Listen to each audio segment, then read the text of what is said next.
Hello, ഞാൻ Vismaya, consultant psychologist, hale and happiness. സാധാരണയായിട്ട് എല്ലാവരിലും കണ്ടുവരുന്ന ഒരു കാര്യമാണ് ഇപ്പോൾ ടെൻഷൻ അല്ലെങ്കിൽ ആൻസൈറ്റി. ഒരു പരിധി വരെ ടെൻഷനും ആൻസൈറ്റിയും ഒക്കെ നല്ലതാണ്. നമുക്കൊരു കാര്യം ചെയ്യാനായിട്ട് ഒരു ടെൻഷൻ ഉണ്ടെങ്കിൽ അത് പെട്ടെന്ന് ചെയ്യാനായിട്ടും അത് ഹെൽപ്പ് ചെയ്യാറുണ്ട്. ഇപ്പോൾ ഒരു എക്സാം അതിനൊക്കെ വേണ്ടിയിട്ട് നമ്മൾ പ്രിപ്പയർ ചെയ്യാനാണെങ്കിൽ ആ ഒരു ആൻസൈറ്റി കാരണം നമ്മൾ നന്നായിട്ട് പ്രിപ്പയർ ചെയ്യും. അല്ലെങ്കിൽ ഒരു ഇൻ്റർവ്യൂ ഉണ്ട്, അപ്പോൾ ആ ഒരു ആൻസൈറ്റി അല്ലെങ്കിൽ ടെൻഷൻ കാരണം നല്ല രീതിയിൽ നമ്മൾ പ്രിപ്പയർ ചെയ്യും. മറിച്ച് ഈ ഒരു ആൻസൈറ്റി അല്ലെങ്കിൽ ടെൻഷൻ ഒരു ഇൻ്റർവ്യൂ അല്ലെങ്കിൽ ഒരു എമർജൻസി സിറ്റുവേഷൻ എക്സാം ഒക്കെ കഴിഞ്ഞിട്ടും അതങ്ങനെ തന്നെ നമ്മുടെ ഉള്ളിലുണ്ടെങ്കിൽ അതിനെ നമ്മൾ കുറച്ച് സീരിയസ് ആയിട്ട് എടുക്കണം. കാരണം അത് നമ്മുടെ ഡേ ടു ഡേ ലൈഫ് ആക്ടിവിറ്റീസിനെയൊക്കെ നല്ല രീതിയിൽ നെഗറ്റീവായിട്ട് അഫക്റ്റ് ചെയ്യുന്നതാണ്. അപ്പോൾ എന്തൊക്കെയാണ് ആ ഒരു കാര്യത്തിൽ നമ്മൾ ശ്രദ്ധിക്കേണ്ടതെന്നുള്ള കാര്യമാണ് ഇന്ന് ഞാൻ ഡിസ്കസ് ചെയ്യാൻ പോകുന്നത്. ക്ലിനിക്കിൽ കഴിഞ്ഞ ദിവസം ഒരു കേസ് വന്നിട്ടുണ്ടായിരുന്നു. അപ്പോൾ അവളും അവളുടെ ഫ്രണ്ടും കൂടെയായിരുന്നു വന്നിട്ടുണ്ടായിരുന്നത്.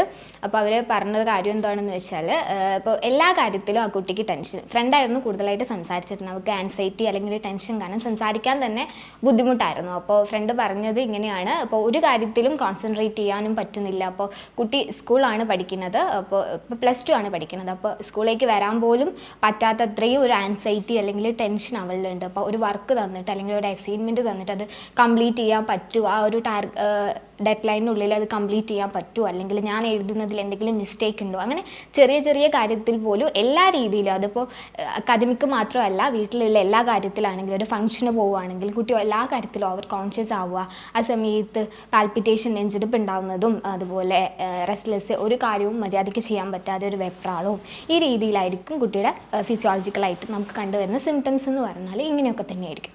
അപ്പോൾ അവർ മെയിൻലി പറഞ്ഞൊരു കാര്യം എന്ന് വെച്ചാൽ ഡേ ടു ഡേ ലൈഫിലുള്ള ഒരു കാര്യത്തിലും പ്രോപ്പറായിട്ട് ചെയ്യാൻ പറ്റാത്തത് കാരണം അവർക്ക് ഉറങ്ങാൻ പോലും പറ്റുന്നില്ല. ഇത്തരത്തിലുള്ള ആൻസൈറ്റീസ് ആണ് ആൻസൈറ്റി ഡിസോർഡർ ആയിട്ട് മാറുന്നത്. അതിലുള്ളത് GAD, ജനറലൈസ്ഡ് ആൻസൈറ്റി ഡിസോർഡർ ആയിരുന്നു ഈ ക്ലിനിക്കിൽ വന്ന ഈ ഒരു കുട്ടിക്ക് ഉണ്ടായിരുന്നത്.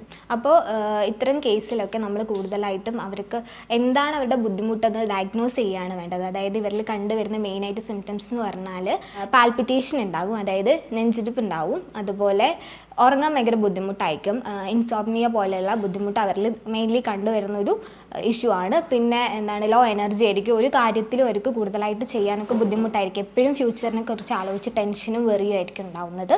അപ്പോൾ അതെന്തും ആവാം, എല്ലാ കാര്യത്തിലും അവർക്കൊരു ടെൻഷനായിരിക്കും. അതിനെയാണ് ജനറലൈസ്ഡ് ആൻസൈറ്റി ഡിസോർഡർ എന്ന് പറയുന്നത്. ഇപ്പോൾ ഒരു സ്പെസിഫിക് ആയിട്ട് ഏതെങ്കിലും ഒരു കാര്യത്തിനെ കാറ്റഗറൈസ് ചെയ്ത് നമുക്ക് പറയാൻ പറ്റുമെങ്കിൽ ആൻസൈറ്റി ഡിസോർഡറിൽ ഈ ഒരു കാറ്റഗറിയിലാണെന്ന് നമുക്ക് പറയാൻ പറ്റും. പക്ഷേ ആൻസൈറ്റി ഡിസോർഡർ അത് ഏത് കാറ്റഗറി ആണെന്ന് നമുക്ക് കറക്റ്റ് ആയിട്ട് ഡയഗ്നോസ് ചെയ്യാൻ പറ്റുന്നു. കാരണം എല്ലാ കാര്യത്തിലും അവർക്ക് ആ ഒരു ആൻസൈറ്റി ഉണ്ടെങ്കിൽ അതാണ് ജനറലൈസ്ഡ് ആൻസൈറ്റി എന്ന് പറയുന്നത്. അതുപോലെ ഇവരിൽ കണ്ടുവരുന്ന വേറെ സിംറ്റംസ് എന്ന് പറഞ്ഞാൽ, ഇപ്പോൾ എന്തെങ്കിലും കാര്യം ആലോചിച്ച് ഭയങ്കര വയറിലൊക്കെ ഒരു ഇടിച്ചിൽ പോലെ ഫീൽ ചെയ്യുക, അതുപോലെ നംബ്നെസ്, കൈയൊക്കെ ഇടയ്ക്ക് സ്റ്റെക്കായിട്ട് എന്താ പറയുക ഭയങ്കര ഒരു വിരലും അതുപോലെയുള്ള കാര്യങ്ങളൊക്കെ അവരിൽ ഫീൽ ചെയ്യുന്നുണ്ടാകും. അതുപോലെ റെസ്റ്റ്ലെസ്നെസ്, ഒരു കാര്യവും ചെയ്യാൻ പറ്റാതെ ഇങ്ങനെ വെപ്രാളം കാണിച്ച് ഇങ്ങനെ നടക്കുന്നത്, അതുപോലെ കോൺസെൻട്രേറ്റ് ചെയ്യാൻ പറ്റുന്നില്ല, ഒരു പെർട്ടിക്കുലർ കാര്യത്തിൽ അവർക്ക് പ്രോപ്പറായിട്ട് ഒരു കോൺസെൻട്രേഷൻ കൊടുക്കാൻ പറ്റുന്നില്ല.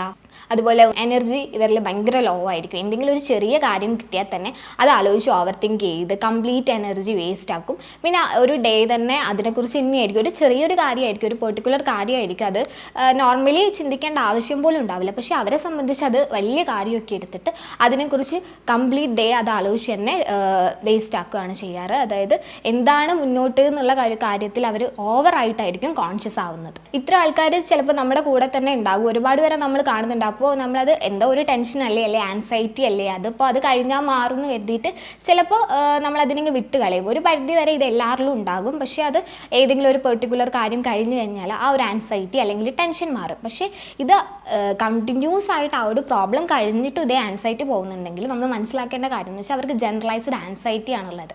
അതായത് ഒരു ആൻസൈറ്റി ഡിസോർഡറിലോട്ട് അത് എത്തിക്കഴിഞ്ഞു. അപ്പോൾ അവരൊന്ന് സമാധാനിപ്പിക്കുന്നതിന് പകരം എന്താണ് ഒരു പ്രോപ്പറായിട്ട് അവർക്ക് നമ്മൾ കൊടുക്കേണ്ടത് എന്ന് മനസ്സിലാക്കിയിട്ട് അങ്ങനെയുള്ളൊരു ഹെൽപ്പാണ് നമ്മൾ ചെയ്യേണ്ടത്. അതായത് ഒരു മെൻ്റൽ ഹെൽത്ത് പ്രൊഫഷണലിൻ്റെ ഹെൽപ്പാണ് അവർക്ക് അപ്പോൾ നമ്മൾ ചെയ്തു കൊടുക്കാനുള്ളത്. ഇതുപോലുള്ള അത്രയൊരു സൈക്കോളജിക്കൽ വീഡിയോ ആയിട്ട് നമുക്ക് മറ്റൊരു വീഡിയോയിൽ കാണാം. Thank you.